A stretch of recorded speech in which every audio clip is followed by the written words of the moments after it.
Your excellency प्रधानमंत्री Ishiba जी, भारत और Japan के बिजनेस लीडर्स, देवी और सज्जनों, नमस्कार। कोनिचिवा। मैं आज सुबह ही टोक्यो पहुंचा हूं। मुझे बहुत खुशी है कि मेरी यात्रा की शुरुआत बिजनेस जगत के दिग्गजों के साथ हो रही है और उसमें से आपसे बहुत लोग हैं जिनसे मेरा व्यक्तिगत परिचय रहा है। जब मैं गुजरात में था तब भी और गुजरात से दिल्ली आया तो तब भी आप में से कई लोगों से बहुत ही निकट परिचय मेरा रहा है और मुझे खुशी है कि आज सबसे मुझे मिलने का अवसर मिला है। मैं प्रधानमंत्री इशिबा का विशेष रूप से आभार व्यक्त करता हूं कि वे इस फोरम से जुड़े हैं। उनके बहुमूल्य वक्तव्यों के लिए मैं उनका अभिनंदन करता हूं। साथियों, भारत की विकास यात्रा में जापान हमेशा एक अहम पार्टनर रहा है। मेट्रो से लेकर मैन्युफैक्चरिंग तक, सेमीकंडक्टर से लेकर स्टार्टअप्स तक, हर क्षेत्र में हमारी साझेदारी आपसी विश्वास का प्रतीक बनी है। जापानी कंपनियों ने भारत में $40 बिलियन से ज्यादा का निवेश किया है। मात्र पिछले 2 वर्षों में $13 बिलियन का प्राइवेट इन्वेस्टमेंट हुआ है। JBIC कहता है कि भारत सबसे प्रॉमिसिंग डेस्टिनेशन है। जेट्रो बताता है कि 80% कंपनियां भारत में एक्सपांड करना चाहती है और 75% ऑलरेडी मुनाफे में है। यानी in India capital does not just grow, it multiplies. साथियों, पिछले 11 वर्षों में भारत के अभूतपूर्व ट्रांसफॉर्मेशन से आप सब भली भांति परिचित है। आज भारत में पॉलिटिकल स्टेबिलिटी है, इकोनॉमिक स्टेबिलिटी है, पॉलिसी में पारदर्शिता है, प्रिडिक्टिबिलिटी है। आज भारत विश्व की सबसे तेज ग्रो करने वाली मेजर इकोनॉमी है और बहुत जल्द विश्व की तीसरी सबसे बड़ी इकोनॉमी बनने जा रहा है। वैश्विक ग्रोथ में भारत 18% योगदान दे रहा है। भारत की कैपिटल मार्केट्स में अच्छे रिटर्न्स मिल रहे हैं। एक मजबूत बैंकिंग सेक्टर भी है। लो इन्फ्लेशन और लो इंटरेस्ट रेट्स, करीब $700 बिलियन के फॉरेक्स रिजर्व है। साथियों, इस बदलाव के पीछे हमारी रिफॉर्म, परफॉर्म और ट्रांसफॉर्म की अप्रोच है। 2017 में हमने वन नेशन वन टैक्स की शुरुआत की थी। अब इसमें नए और बड़े रिफॉर्म लाने पर काम चल रहा है। कुछ हफ्ते पहले हमारी संसद ने नए और सिंप्लीफाइड इनकम टैक्स कोड को भी मंजूरी दी है। हमारे रिफॉर्म्स केवल टैक्स प्रणाली तक सीमित नहीं है। हमने ईज ऑफ डूइंग बिजनेस पर बल दिया है। बिजनेस के लिए सिंगल डिजिटल विंडो अप्रूवल की व्यवस्था की है। हमने 45,000 कंप्लायंसेस रेशनलाइज किए हैं। इस प्रक्रिया को गति देने के लिए डीरेगुलेशन पर एक उच्च स्तरीय कमेटी बनाई गई है। डिफेंस और स्पेस जैसे सेंसिटिव क्षेत्रों को प्राइवेट सेक्टर के लिए खोल दिया गया है।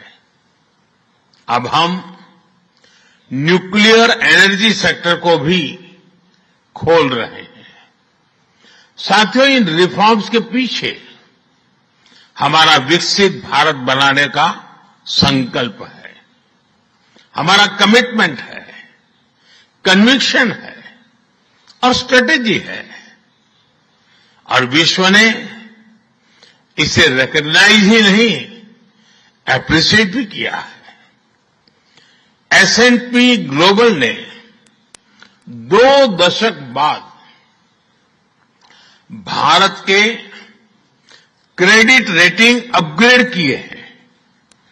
The world is not just watching India, it is counting on India.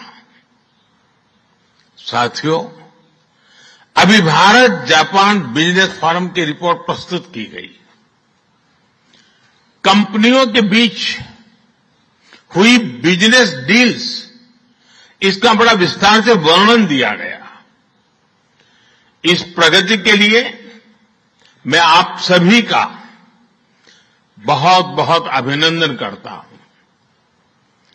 हमारी साझेदारी के लिए मैं भी कुछ सुझाव बड़ी नम्रतापूर्वक आपके समक्ष रखना चाहूंगा।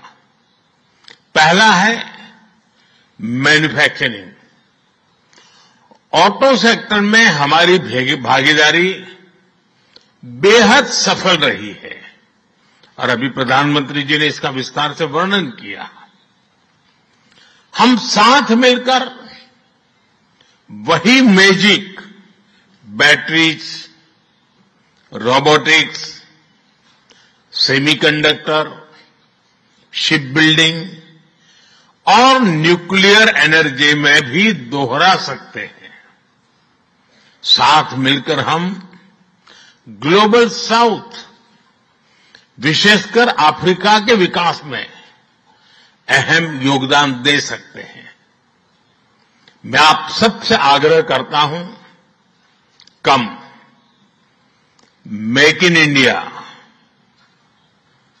Make for the world. Suzuki और डाइकिन की सक्सेस स्टोरीज आपकी भी सक्सेस स्टोरीज बन सकती है। दूसरा है टेक्नोलॉजी और innovation. Japan tech powerhouse है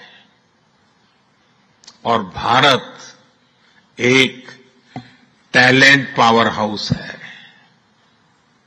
भारत ने AI, semiconductor, quantum computing, biotech और स्पेस में बोल्ड और एम्बिशियस इनिशिएटिव लिए हैं। जापान की टेक्नोलॉजी और भारत का टैलेंट मिलकर इस सदी के टेक रिवॉल्यूशन का नेतृत्व कर सकते हैं। तीसरा क्षेत्र है ग्रीन एनर्जी ट्रांजिशन। भारत तेजी से 2030 तक 500 गीगावाट रिन्यूएबल एनर्जी के लक्ष्य की ओर अग्रसर है। हमने 2047 तक 100 गीगावाट न्यूक्लियर पावर का भी लक्ष्य रखा है। सोलर सेल्स हो या फिर ग्रीन हाइड्रोजन, साझेदारी की अपार संभावनाएं हैं। भारत और जापान के बीच जॉइंट क्रेडिट मैकेनिज्म पर समझौता हुआ है। इसका लाभ उठाकर क्लीन और ग्रीन फ्यूचर के निर्माण में सहयोग किया जा सकता है। चौथा है नेक्स्ट जेन इंफ्रास्ट्रक्चर। पिछले एक दशक में भारत ने नेक्स्ट जनरेशन मोबिलिटी और लॉजिस्टिक इंफ्रास्ट्रक्चर में अभूतपूर्व प्रगति की है। हमारे पोर्ट्स की क्षमता दोगुनी हो गई है। 160 से ऊपर एयरपोर्ट्स हैं। 1000 किलोमीटर लंबी मेट्रो लाइन बनी है। जापान के सहयोग से मुंबई और अहमदाबाद हाई स्पीड रेल पर काम चल रहा है। लेकिन हमारी यात्रा यहीं नहीं रुकती। Japan's excellence and India scale can create a perfect partnership. पांचवा है स्किल डेवलपमेंट और people to people ties. Bharat का स्किल्ड युवा टैलेंट वैश्विक जरूरतें पूरी करने की क्षमता रखता है। इसका लाभ जापान भी उठा सकता है। आप भारतीय टैलेंट को जापानी भाषा और सॉफ्ट स्किल्स में ट्रेनिंग दें और मिलकर एक जापान रेडी वर्कफोर्स तैयार करिए। A shared workforce will lead to shared prosperity। साथियों, अंत में मैं यही कहना चाहूंगा, India and Japan's partnership is strategic and smart, powered by economic logic.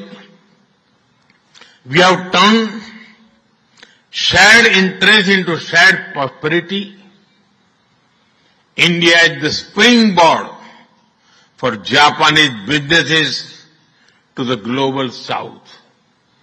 Together, we will shape the ASEAN century, Asian century for stability, growth and prosperity। इन्हीं शब्दों के साथ मैं प्रधानमंत्री इशिबाजी और आप सभी का आभार प्रकट करता हूं। अरिगातो गोजाइमास। बहुत बहुत धन्यवाद।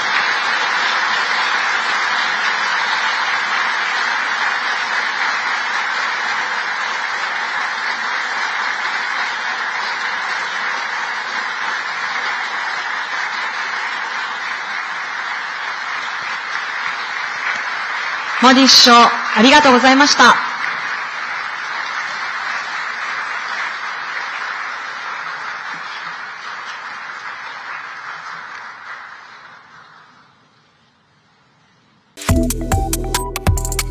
Subscribe to One India and never miss an update.